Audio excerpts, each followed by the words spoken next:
Today, and let me be the first welcome you to Autism Rocks and Rolls. Now, before we begin, I must note that I'm not a doctor or psychiatrist. If you're starting to be diagnosed with autism, please see a physician.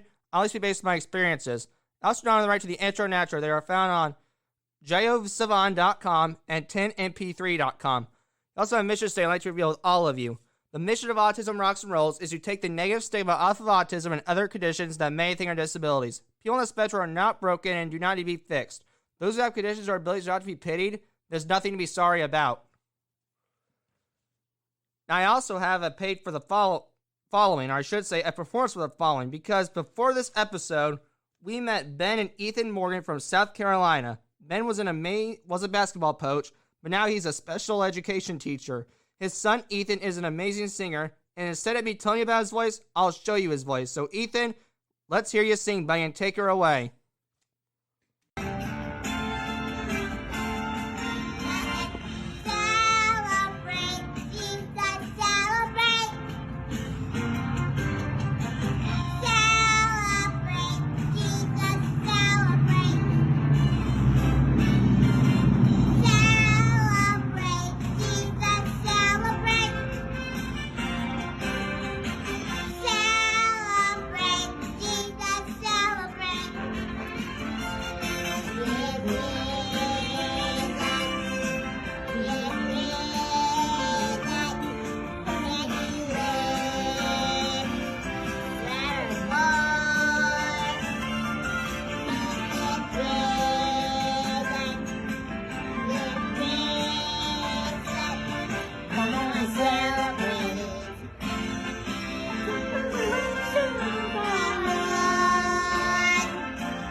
Me now. Right this way. Celebrate, Jesus, celebrate. Celebrate, Jesus, celebrate.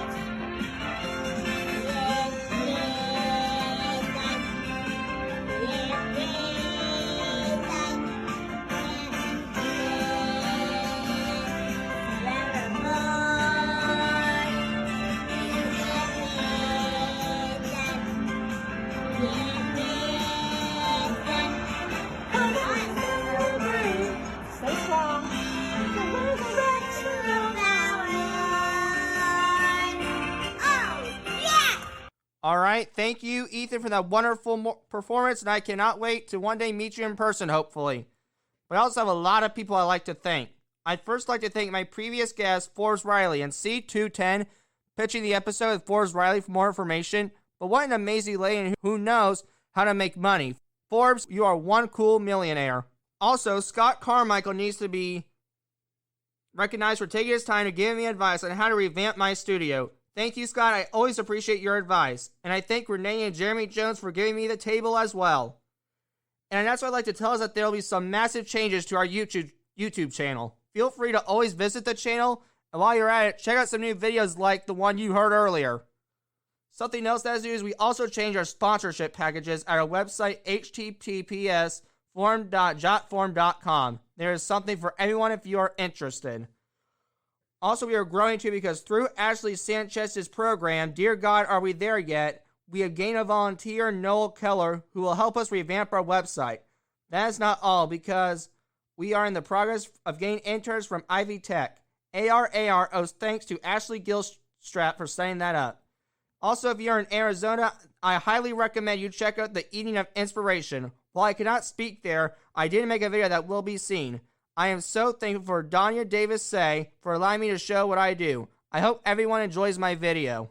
And I need to go back further and thank my previous guest again, Judy Gold, C208, opening the silly box with Judy Gold for more information, but she invited me to her panel, Can We Laugh at That? I had a blast and learned new information about what we can and cannot laugh at. We also want to thank Ryan Bruce for being our unofficial book agent. I'm excited to see how our book journey will be out there and out in the world. Another announcement I have is that on September 8th through 10th, we will be sponsoring Balloon Fest. I will have a booth, and feel free to come and see me, or if not, feel free to come to the event. It will be a blast with music and fun times. The next announcement I have is through the months of October and September, we will be helping with Perry and Renee Fowler on their opening day and yet again on their special needs night. We are always excited to help them out. And we did it, folks. We went and presented our $1,000 check to Hands in Autism. I toured the facility with Melissa Sexton and Naomi B. Swansea. We even had WTHR 13 from Indianapolis cover our story. Thank you, Jalila Brooks, and everyone who was involved. It was a great check presentation. The next part of the thank yous is I can officially say that Isabella Johnson, we will be working with us by doing 2 podcasts a month on different topics. She, like me, is a rock star. Plus, thank you to those who attended in my mock speech, Priceless. It was a great practice run and a great story that everyone enjoyed hearing. And as of now, I can announce that I have 2 virtual speaking gigs. My first one is at the virtual 1 in 44 Summit next month through Sarah Bradford and Maria Daniels. The other one is at the virtual Heart to Heart Conference through Indiana Family to Family's own Christy Hennessy. Thank you both for letting me share my story. I am so glad when people want to hear me out. Someone else even enjoyed ARAR. We have hired Alexis McClure to be our social media moderator. She will do amazing. I also attended 2 speed networking events as well. I did a Zoco speed networking where the majority of businesses were in the UK. Then I did an informative roundtable where I got to meet everyone there. I met some amazing people that day.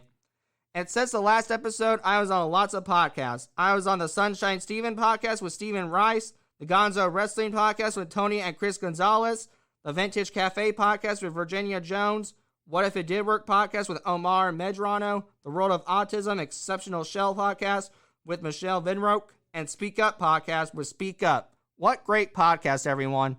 Now, folks, we'll be right back. We're going to hear about Wellspring Pain Solutions, so let's get to it. Hello, everybody. This is Mike Glascott from the Glass in the Afternoon radio program on News, Sports, Talk, 98.7 and AM 1370 and WGCLradio.com.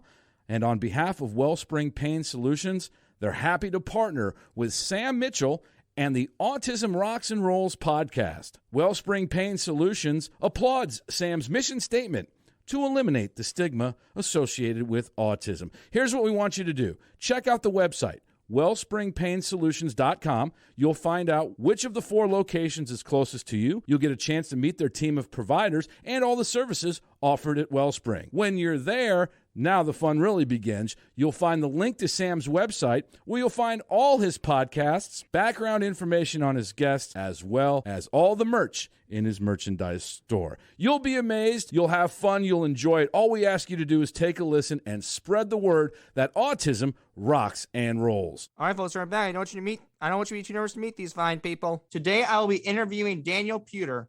Daniel Puder is a retired undefeated MMA fighter with a record of 8 wins to 0 losses. He is also a retired professional wrestler who won WWE's $1 Million Tough Enough competition back in 2004. He is on my show because he was bullied throughout his life. As he said himself, I was the kid that would be picked last to join a team and was picked on and bullied daily by other kids in my class because I had a learning disorder. I couldn't read very well and had to go to a different room test. A lot of times I would beg my parents to let me stay home from school because the bullying was so bad. However, he has evolved from then because he is now an author, professional speaker, and entrepreneur because he is running a worldwide 501c3 nonprofit organization called MLMP, which stands for My Life and My Power, which is changing the lives of many. Let's welcome Mr. Puder to Autism Rocks and Rolls. Daniel, how you doing, man? Amazing, Sam. How are you today? I'm wonderful, brother. Thanks for bringing me on, bro. This is awesome. All right, so my first thing I want to do is I want to talk to you about being a bully survivor. So what does being like a bully survivor mean to you? I don't look at it as bullying. I did when I was younger. I think that a lot of hurt kids want to hurt other kids. And it's not just kids, it's adults too. People have hurt or pain in their life and they want to take it out on other people. When I was a kid, I didn't understand that. From me looking at this back in the day, they used to say bullies are bullies and they'll, just whatever the framework around bullies was, but they didn't get to the root of where that bullying came from, where the hurt or the pain or the anger in somebody was then taken out so that they could create a self-love or self-fulfillment with picking on somebody else and putting them down. So they got built up bigger. That's the sad part is they have to do that in order to feel built, which there are other ways around being built. You don't have to just poke the bear 24/7 to be built and torture someone else because you're feeling bad about yourself. But when in school, like what school? I mean, like I own private schools now with my partners. What school in America talks about the belief behind the anger or the emotion or the feeling? Like hardly anybody owns up and talks about where is that coming from? Where is the struggle? Because a lot of educational facilities, and I've been told this around the country from principals, from educators, from school board members, is there's so much politics or there's so much going on with kids today that if they bring up that stuff, then they don't have enough support to do wraparound services. For instance, I was in Canada once and there was 2 students that when I was speaking, they ran out the back of the auditorium and they went to the counselor's office. And so it's very challenging today because I want to add a lot of value to humans helping themselves at the youngest age to understand themselves. And a lot of time it's not easy today with social media and with what they call peer pressure, negative peer pressure, right? But there's positive peer pressure too. So there's a lot of challenges we have with growing up, I think in general. And we could do much more than what we're doing today. I agree with everything you said, but I think there's a flip side too, Daniel, is that it takes courage to admit that I'm bullying someone because I feel like crap. It does take a lot of courage, I believe. There's more to that self-confidence wall. There's the other side that you're not seeing. For sure, I believe that it is harder to be vulnerable than it is to be tough. Now, I want to know, what advice would you give to anyone who's being bullied right now? So first of all, if somebody is attempting to hurt you mentally, emotionally, think about what you believe and think about how bad potentially that person's life is in this world. If that person's life is so bad that they have to get up in the morning and try to make you feel bad, there's a lot worse things going on. Second one is if it ever gets physical, obviously people say don't rat people out, don't tell. There's a difference between snitching or ratting or whatever, telling on. I'm this way at this point. If somebody somewhere is causing your life to be bad because they're taking their stuff out and trying to smash you, that's not about ratting. Ratting or telling on somebody is doing the deed, that negative thing, and then going and telling on your person that you did it with. But if you're looking to protect yourself, your friends, your family, your community, stand up for yourself. And it doesn't mean stand up to hurt somebody else. There's no value from my standpoint. I just went through this in a situation and it wasn't even bullying per se. It was just on contracts and in business. And I told the guy, I do not want to push this into a lawsuit or sue you or anything else. I just want to get out of the deal and I want to get out of the deal without a lot of negative stuff. Because like even in business, when people grow up, then it just causes how many hours will it take me? How much money will it take me to take somebody to court or to make it right, as I would say? And yeah, will they, per the contract, will they have to pay for it? Sure. But then can I even collect? So it's just when we're kids and we're in the same environment, same school or same neighborhood, that's one thing. When we're in the adult world, the same things happen, but it's just how do you deal with it mentally and emotionally yourself? And then what's right? Like I always go to the best of my ability is how do I take care of people? Because I have a reputation I want to build of how I take care of people. Yeah, that's my reputation too, is I'm trying to do something good that I didn't have the opportunity to do 5 years ago. Yeah, I mean, you've done a couple hundred podcasts. Like how many students, how many young adults will do a couple hundred podcasts? It's incredible, right? How many people do you know your age that have done a couple hundred podcasts? Not as much as I have, but I know one, but So one person, right? Like it's crazy. I haven't even done 200.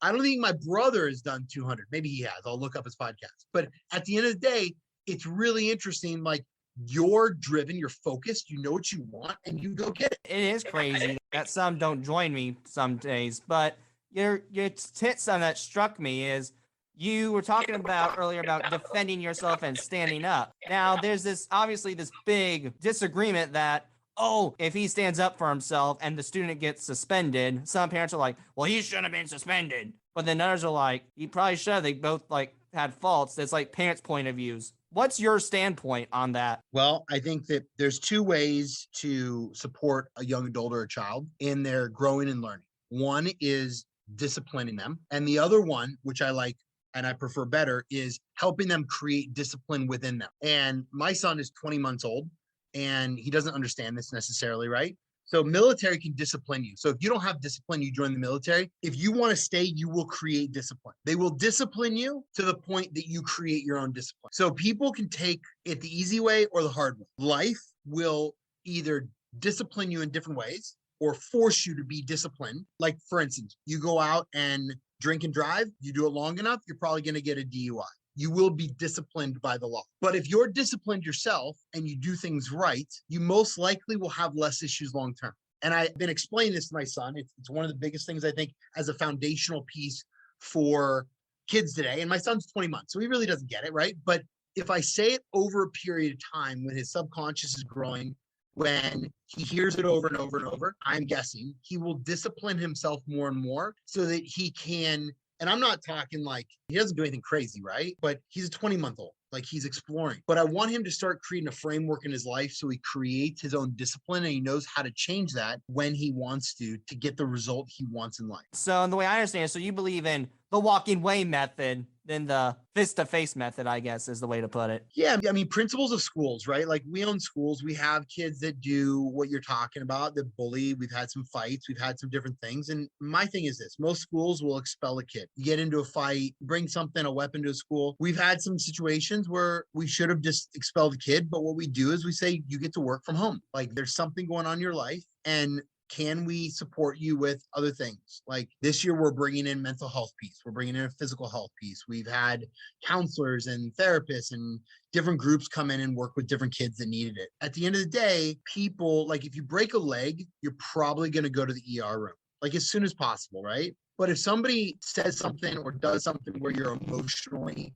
you take that emotion in and you're hurt, most likely, I'm guessing you're not going to go to the therapist or psychiatrist right away. So I look at this and I'm like, how do we support our youth today or younger people to be able to keep the same value they would for their leg, for their head? But we have a stigma that's like military, law enforcement. They don't want to go to therapy because it's a weak mindset, but it's not. So how do we get people a different mindset where they can be brave? And there are people who need therapy and some use it and it helps. But again, I think on the flip side, though, there's some who have tried it before and it didn't work for me. I mean, I did it. I'll say on my head, I'll admit it. I had therapy, but it sadly didn't work for me. I did try it, though. I 100% tried. I went to every meeting with my counselor. I just felt like it was like a nagging session. It's like, okay, I already know this, and I'm glad you care enough to say what's going on. But at the same time, you need to show me what I'm doing wrong, not tell me what I'm doing wrong, if that makes any sense. Sure. And I think that I'll give you this. I've been to therapy sessions. I've been to counseling. I've had coaches. I've done a lot. And I look at the difference between a therapist and a coach or a psychiatrist and a coach in different ways. One is for the past and one is for the future. So to get through to the future, sometimes you get to go through some of your challenges in your past. And so I look at, from my experience, my brother's a psychiatrist, and an outside person a lot of the time can help you have breakthroughs. You can either pay somebody to do one-on-one group, or you can pay somebody to not talk about your past, but just focus on your future. One thing that I found is when you create more value in your life, and every night at the table that we have dinner as a family at the table, which has been the last few nights in a row, we always talk about one of our blessings. And it's big, I think, because people thinking about their blessings, thinking about what life's about and focusing on what we have versus what we don't adds a lot more value on just our mental, emotional, psychological, spiritual, whatever beliefs or mindset, because we're focused on something that's positive and adds value to our life versus somebody that's like sucking us in to say, you don't have this, you don't have this, then like, what's life about, right? Like life to me is not about what I don't have. Life is about adding value to others, my purpose, my vision, what I want to create, and I enjoy the whole process. Right. And my question to you is, well, kind of what you said kind of hit something. In the last episode, Forbes Riley, who's an infomercial lady, has over $100 million because of the infomercials, and C210 for the listeners, pitching the episode with Forbes Riley. But she says, and I agree, there's too much people letting their past control their future. So would you agree with that statement?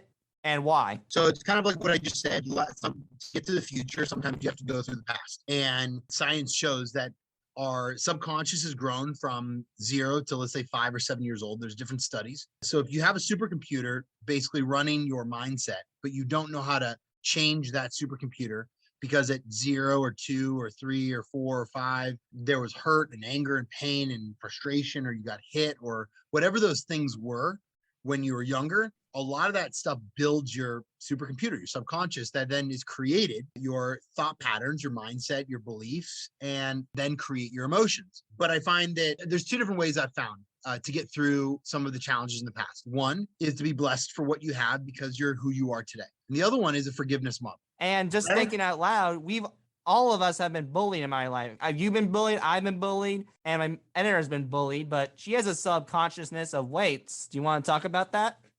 Sure. Let's talk about it. Yeah. Gina? Sometimes he lets me come in and sometimes he doesn't. So it's nice to meet you. Thank you for being here today. Really appreciate it. When the subject of bullying comes up, Sam sometimes brings me in, but I'm a teacher. I'm an educator here in Indiana. So I was going to show your subconsciousness because your weight is what you're very yeah, subconscious about. It's because you've been called like a pig before. yeah. I've struggled with my weight a lot, but I guess the first part though is I am a teacher of 8th graders. And so I see a lot of unkindness sometimes. But when I was in school, I've always struggled with my weight. I once lost about 80 pounds, which kept it off for the most part, kind of put some back on. But when I was in middle school, high school, really until I was about 30 years old, I was pretty overweight and the kids were horrible. They were terrible. They tripped her. Yeah, they tripped me. I would be running in PE and they would be making like pig noises behind me. And it was pretty relentless. It was really horrible. And I always say, though, it took me until I was probably 35, 36 years old. It took me a long time to realize that it really wasn't my issue. They were the ones that had the issue and I was, collateral damage, unfortunately. So it's really damaging. I've had eating disorders. I've had a lot of body image issues, self-consciousness and things. And Sam kind of experienced some of that too, but it took me a long time to realize this has nothing to do with me. They're really, really insecure about themselves. And like, this is how it's coming out. And unfortunately, I'm in their way. It can be bad. I mean, there's a lot of hurt and pain out there, and people aren't taught how to see that hurt and pain and take accountability for it. And as a teacher, I try really, really hard, especially boys and girls definitely have body image issues, but it seems a lot more prevalent with girls and, with what they're seeing in magazines and trying to look like these people that don't even look like themselves. So it's a tough thing to teach sometimes. So I always with that kind of thing, I go down to what's a belief. Are you okay with believing that you're not enough? Or are you okay with believing that you're special? Like, what is the actual belief in the head? Because the head sends it to everything else. It took me 16 years to get that because personally, I thought something's wrong with me. Why am I unfriendable? What the heck have I done to people? Yeah. And you know what? I even go to the point is I look at that they're right for who they are. And what is it supposed to teach me? Like, I go to the compassion side now is like, if somebody's angry and they're pissed off and they're taking it out on me, okay. So number one, can I add value or help this person? And sometimes I can, sometimes I can't. And sometimes it's good to just let people go because I don't want to go through life wronging people or saying people are bad. That's just how they are. So do I want to be in their life? Do I get to be in their life? That's why I think like school choice, for instance, like with what we're doing in Florida, West Virginia, we'll be doing in a few other states, is amazing because I can pick teachers like you, Gina, to come and work with us that have had challenges and stories to add value to our kids' lives, because when they see that and they're going through that, it adds more value to us. If I hire teachers and staff that have never had challenges before, never been in situations or never lived in the hood or never whatever it is, how are they supposed to relate and connect? First foster care kid I ever mentored as a guardian ad litem, I looked at him and I go, I've never been a foster care kid. I have 2 loving parents and I have no clue what it is to be without parents. But I'll tell you this, I have resources and a perspective that you don't have. And I can add value to your life if you want that. If you don't, just let me know. And today, the kid is successful. He's growing up. He's went through major challenges for about 3 years because he continued to choose those. Now he's got a full-time job. One of my mentors actually hired him full-time. He's got a house. I mean, it's great. Like, he's changed his life, but he had to choose that for himself. I got to ask you a question about that.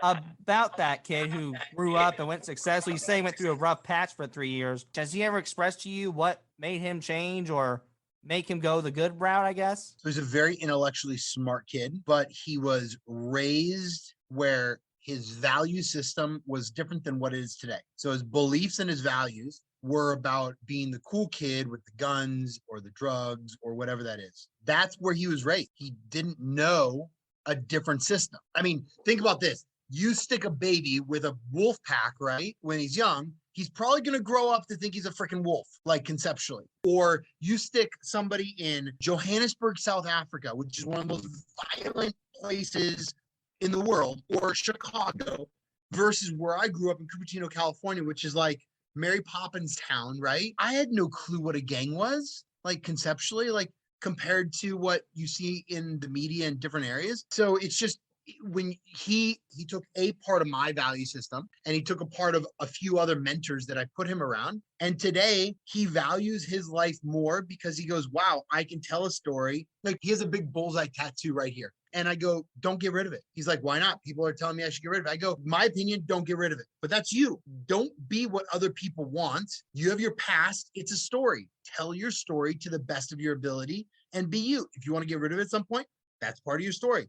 Don't do what other people want. Like take advice and then put your own ration behind it. I keep thinking about that. Can I just like that story so much? But I guess I want to go back to that one more time. Is what value did he take from you? Was it respect? Was it showing caring? I mean, what was that value? So I think number one is he started to love himself, which is really difficult for a lot of people because nobody ever talks or teaches somebody about how to love themselves ever. Like wherever have you ever like spent time to really learn it, and who's taught it? And when he started to self-internalize, be like, wow, why do I love myself? What do I bring to this world? What's my purpose? And starting to dive into that, then sure, respect came as an offset, I think. Commitment, follow through, passion. He's had a lot of those skill sets, but he just turned it into something that would create a new vision and trajectory for his life. And that's awesome. I'm glad he was able to do that. Now, I also have learned that you have a learning disorder, dyslexia. And this is just my question, and this is from a movie I saw.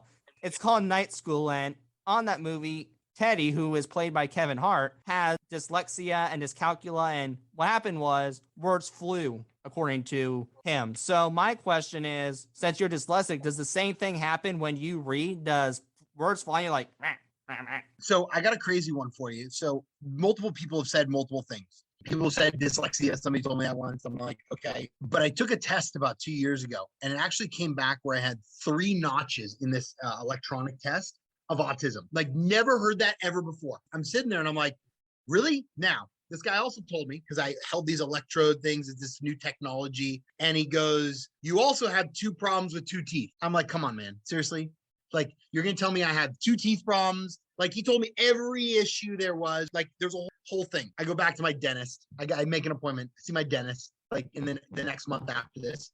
I was in Washington, D.C., flew back to Florida. I have 2 small cavities. I'm like, hold on a second. I got 2 small cavities. I got 3 points of autism. Like, here's the thing. At the end of the day, I was never tested for when I was younger of different things. No clue, right? So I'm very highly focused, very highly driven. Words don't make sense to me sometimes. Reading them, like I'm reading 60-page contracts with my legal team or my realtor or whatever. Like we have huge contracts, a lot that we read. My biggest challenge, besides myself, is reading lots of content.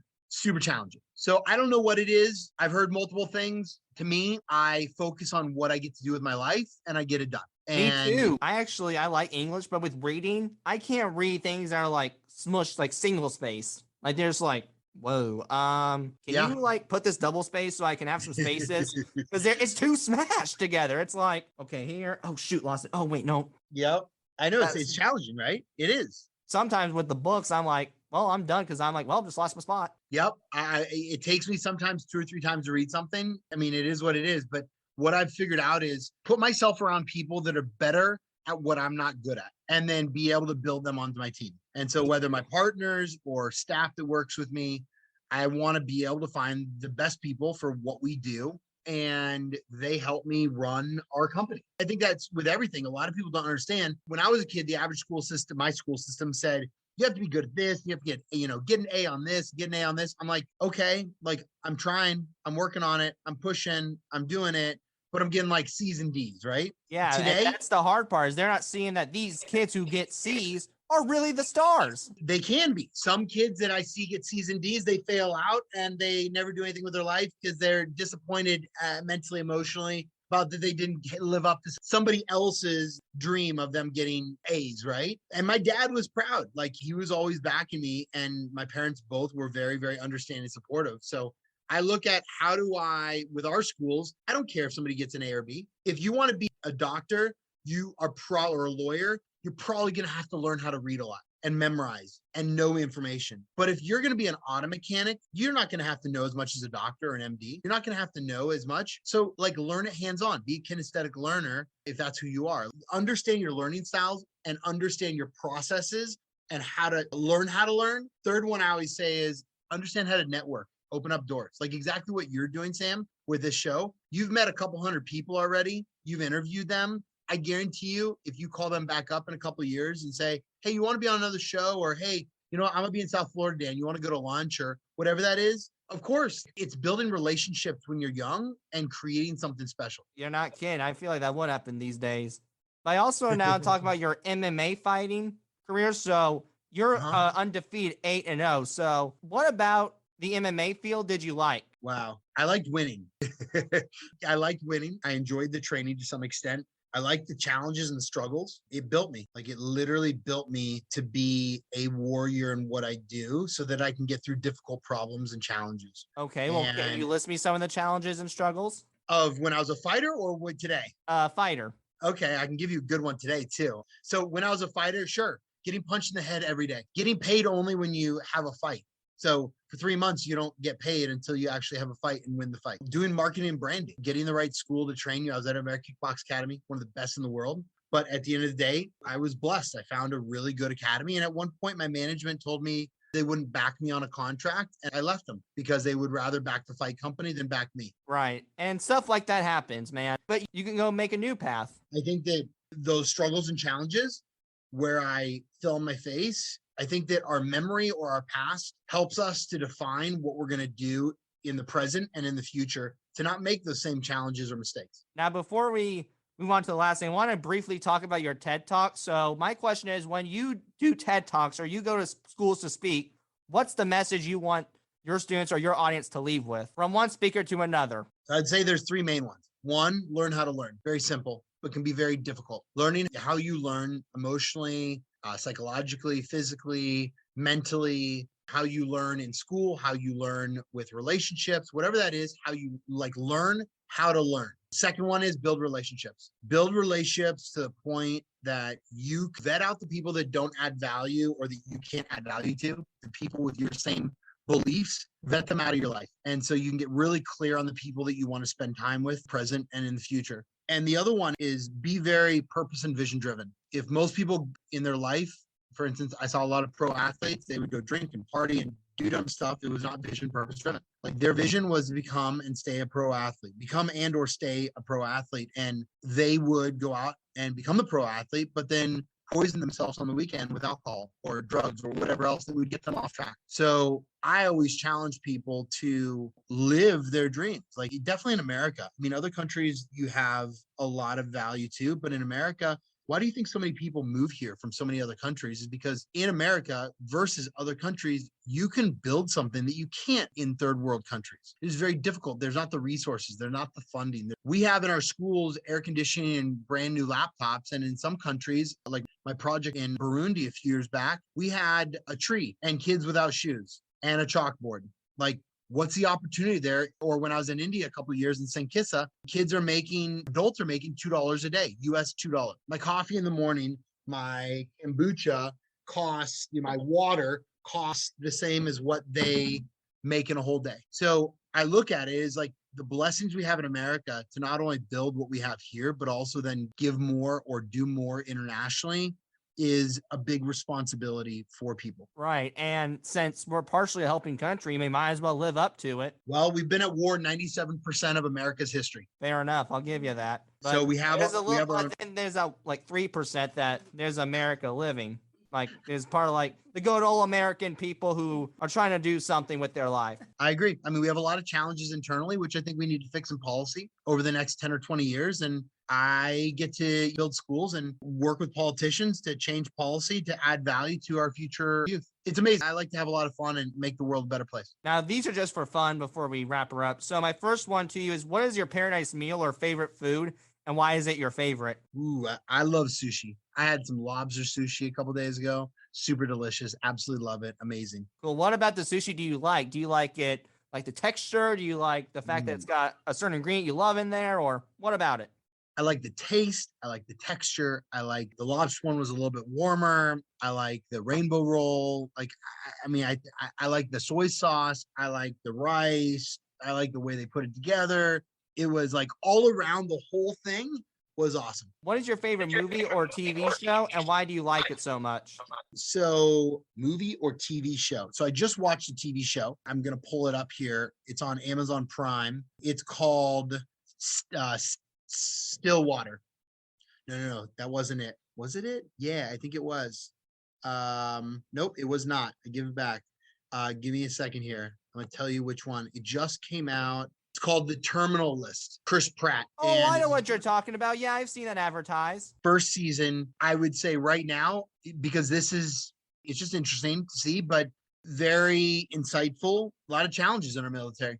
And I've worked with different people. We work with the military now for recruiting, and they have a lot of challenges with recruiting. And so we add a lot of value to a lot of kids that don't have an educational high school degree, so that we can get them a high school diploma and get them out of high school so they can join the military and live their dream. That's awesome. I mean, some do want to join the military, but then do you do others who don't want to be in the military, or is that just for the military? No, I mean, military sends us some kids that want to join, but they don't have the right high school level of accreditation or high school diploma. They might have a GED and need a high school diploma for what they're doing. So we help them get that courses done and get the testing, get the training, everything else, so they can go on to the military, live their dream. Now, what is your favorite vacation that you've ever taken, and why did you enjoy that vacation very much? Wow. So I haven't done that many vacations, but what I have done is I've done a lot of travel. So I would say once I went to, let me give you my top three. One of them was to, I would say, the ABC Islands. So Aruba, Curacao,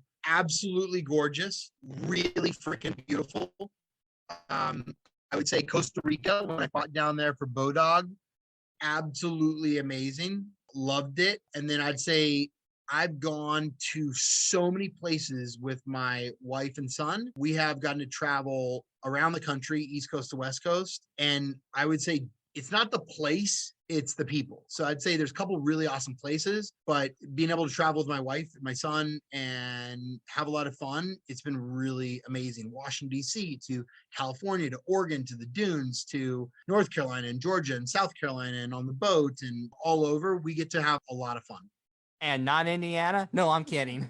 We haven't gone to Indiana yet together. I've been to Indiana. I absolutely love Indiana and Kentucky area. It's just gorgeous. But no, we haven't gone there together yet. Me too, man. I love living in the Midwestern. In the summertime, perfect. Yeah. little hot in the summer, I think, right? A little cold in the winter. You get all four seasons, right?